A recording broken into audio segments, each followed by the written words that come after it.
பாமக நிறுவனர் டாக்டர் ராமதாஸ் சமீபத்தில் வெளியிட்ட அறிக்கையில் தமிழ்நாட்டில் அண்மையில் காலியான விக்கிரவாண்டி சட்டப்பேரவை தொகுதிக்கான இடைத்தேர்தலை மக்களவைக்கான கடைசி கட்ட தேர்தலுடன் இணைத்து ஜூன் 1ஆம் தேதி நடத்த தேர்தல் ஆணையம் முடிவு செய்திருப்பதாகவும் அதற்கான அறிவிப்பு அடுத்த ஓரிரு நாட்களில் வெளியாகும் என்று ஊடகங்களில் வெளியாகியுள்ள செய்திகள் அதிர்ச்சி அளிக்கின்றன.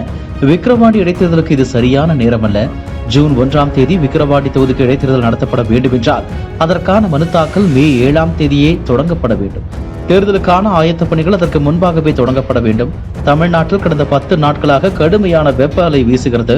ஒட்டுமொத்த இந்தியாவில் 3வது அதிக வெப்பநிலை ஒடிஷா, தெலுங்கானா ஆகிய மாநிலங்களுக்கு அடுத்தபடியாக தமிழ்நாட்டில்தான் பதிவாகி வருகிறது. ஊட்டி, கொடைக்கானல் போன்ற மலைப்பகுதிகளில் கூட கடுமையான வெப்பம் தகிக்கிறது.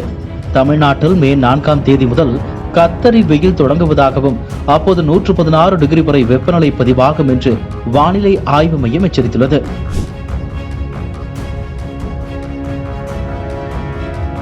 இத்தகைய சூழலில் பரப்புரை மேற்கொண்டால் அரசியல் கட்சிகளின் நிர்வாகிகளுக்கும் தொண்டர்களுக்கும் வெப்ப சுரி, வேனல் கட்டி, வெப்ப பிடிப்பு, வெப்ப தசை வலிப்பு, தலைவலி, வாந்தி, தலை சுற்றல், மயக்கம் உள்ளிட்ட பாதிப்புகள் ஏற்படக்கூடும். இவற்றை விட கொடிய வெப்ப மயக்க நோய் ஏற்பட்டால் உயிரிழப்பு கூட ஏற்பட வாய்ப்பு இருக்கிறது. விக்கிரவாண்டி இடைத்தேர்தலுக்கு இப்போது எந்த அவசரமும் இல்லை. திமுக சட்டப்பேரவை உறுப்பினர் புகழேந்தி காலமானதை அடுத்து விக்கிரவாண்டி தொகுதி காலியானதாக கடந்த ஏப்ரல் 8ஆம் தேதிதான் அறிவிக்கப்பட்டது. அந்த தொகுதிக்கு அக்டோபர் 7ஆம் தேதிக்குள் இடைத்தேர்தல் நடத்தினால் போதுமானது. செப்டம்பர் 30ஆம் தேதிக்கு முன்பாக ஜம்மு காஷ்மீர் யூனியன் பிரதேசத்திற்கும் அக்டோபர் மாதத்தில் ஹரியானா சட்டப்பேரவைக்கும் தேர்தல் நடத்தப்பட வேண்டும் என்பதால் அவற்றுடன் இணைந்து விக்கிரவாண்டி தொகுதிக்கும் இடைத்தேர்தலை நடத்தலாம். விக்கிரவாண்டி தொகுதி இடைத்தேர்தல் தேதியை தேர்தல் ஆணையம் தன்னிச்சையாக தீர்மானிக்க கூடாது. தமிழக அரசு மற்றும் கட்சிகளுடன் கலந்து பேசிதான் தேர்தல் தேதியை தீர்மானிக்க வேண்டும்.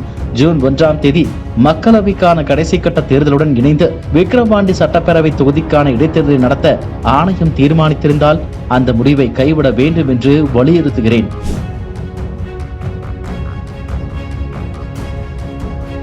விக்கிரவாண்டி சட்டமன்ற தொகுதி இடைத்தேர்தல் வருகிற அக்டோபர் மாதம் இறுதியில் நடத்தப்படலாம் என தகவல் வருவதால் பாமக போட்டியிடும் என அறிவித்திருக்கிறார் ராமதாஸ்.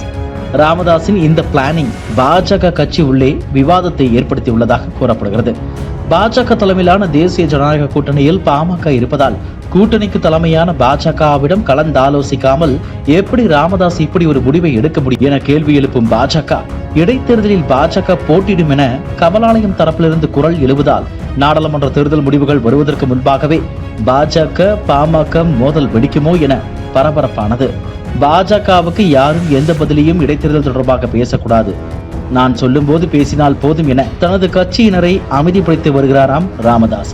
இதற்கிடையே கூட்டணி இருந்தாலும் உடைந்தாலும் இடைத்தேர்தலில் பாமக போட்டியிடுவதிலிருந்து பின்வாங்க போவதில்லை என தீர்மானித்துள்ள ராமதாஸ், பாமகவின் வேட்பாளராக 1980களில் வன்னியர் சங்கத்தினர் நடத்திய இடஒதுக்கீட்டு போராட்டத்தில் துப்பாக்கிச் சூட்டில் உயிர் தியாகம் செய்த குடும்பத்திலிருந்து ஒருவரை நிறுத்த ராமதாஸ் முடிவு செய்துள்ளார் என்கிறது பாமகவின் உள் வட்டாரங்கள்.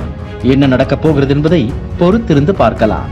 இதுபோன்ற செய்திகளை மேலும் தெரிந்து கொள்ள எங்களது யூடியூப், Facebook மற்றும் Twitter ஆப்களை சப்ஸ்கிரைப் செய்யவும்.